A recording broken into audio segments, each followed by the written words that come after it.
Hey, good morning, everybody. I went to the London injection injury protest yesterday. I've been to almost all of the freedom rallies that have been going on over the last actually nearly 3 years now, since the beginning of lockdowns. But they've sort of has got smaller over the summer of 2023 when those kind of restrictions were lifted. They've still been going on, but I think things have been changing, and now we realize what we need to be speaking out about is are the victims of these things which have been rolled out over the last 2 years. So this was the first specific rally for those people, and they're getting a lot of attention at the moment because an MP in the UK Parliament is the first one to actually speak out and say there is an issue with these things. I mean, I've been talking about this for 2 years, so have a lot of people who could see the science from the beginning. It was all there for everybody to see.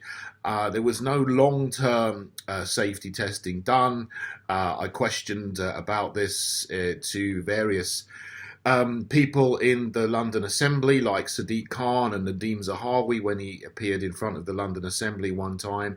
And of course, they denied there was any issue, and they continued the mantra, they're safe and effective, they're safe and effective. And this is what we've been told by politicians, by the big pharma companies, by the mainstream media for 2 years. And that's what they're still telling us. And they're still rolling this out to new groups of people. In the UK, it was just approved a couple of months ago for children over 6 months for something that hasn't had any long-term safety testing. 5, 8, 10 years safety testing is impossible because these things were only given emergency authorization in 2020, and the beginning of the rollout was December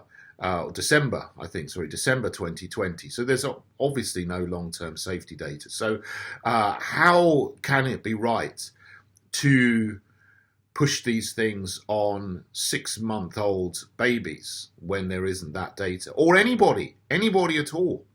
This is what I've been saying. And so, it was very good that Andrew Bridgen MP was there and gave the first speech at the rally in London to raise awareness of the victims of this thing. But the important thing was there were real victims who've been injured, and can no longer have the life that they had before they had this.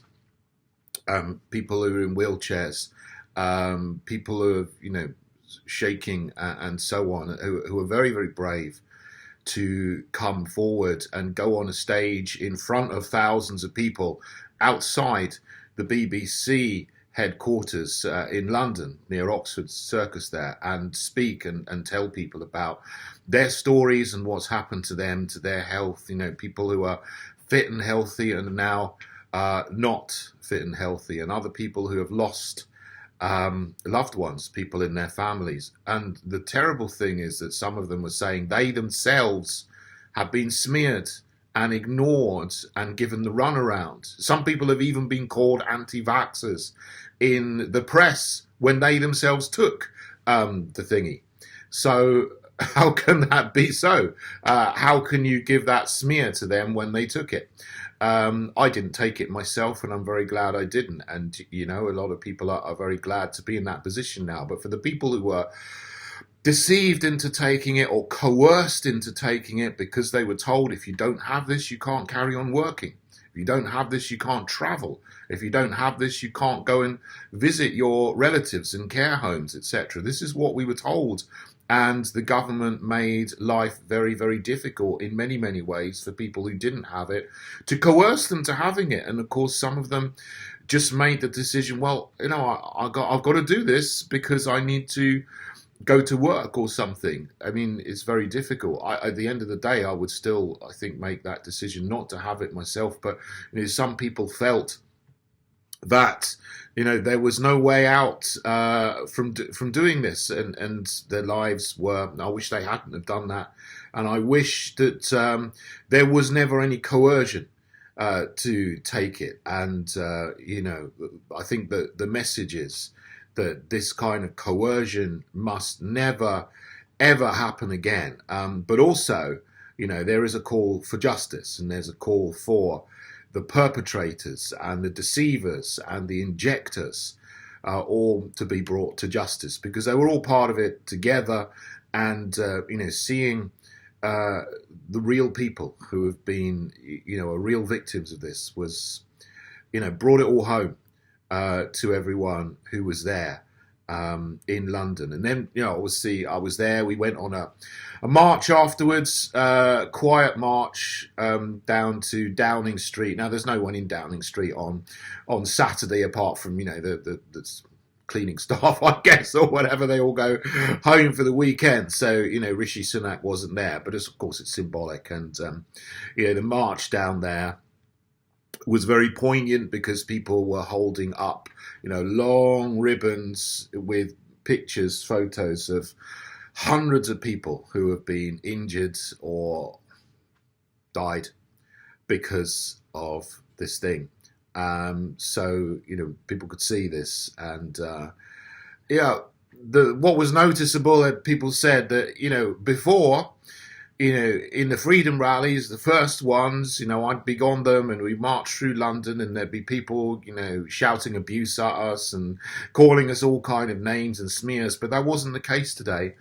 People were looking, and they were, some were a little bit fearful because the knowledge of this is coming out, and there is a lot of worry about, if you took it, what's going to happen? Because, the government statistics themselves show that in 2022, excess mortality was over 10% higher in almost every single week.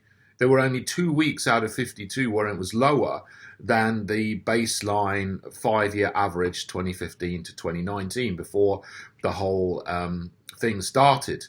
In the first week of January, excess mortality is 30% higher than the baseline for England and Wales, and it's similarly high in a lot of other countries around the world, particularly in the collective West, where these things were propagandized way more than anywhere else, and people took them at a higher percentage rate than anywhere else. So the number of people I've spoken to recently who say they know people who are fit and healthy and have just been keeling over and having a heart attack or something is phenomenal. I personally don't know, anyone in my circle who's succumb to myocarditis or anything like this, but I know a lot of people who do know people, and multiple people who have.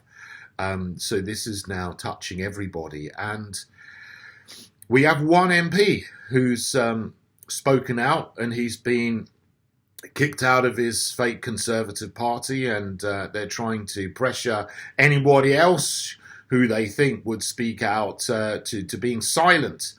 This is what they do, the big political parties who are in hock to Big Pharma and the Agenda 2030 program.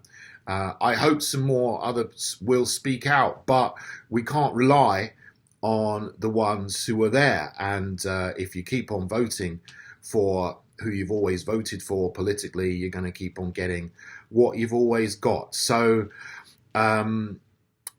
what I would say again, as always, is please come and join us in the Heritage Party. It's now clear that there are some other parties people were looking at as possible opposition that are quite clearly controlled opposition and quite clearly are injection promoters. We've all seen that this week. So, we're left standing well because we were against it from the very beginning and called into question the science and the data from the very, very start, which was very obvious.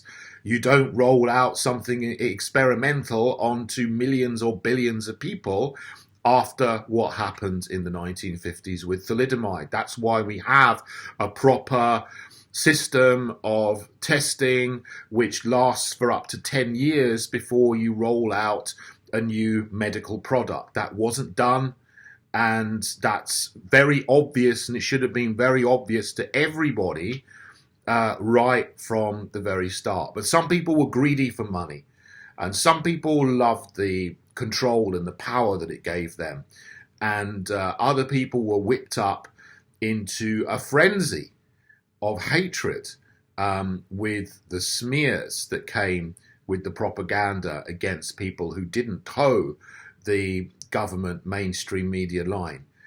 We can see this now. I could see this clearly, but more people are waking up to see this.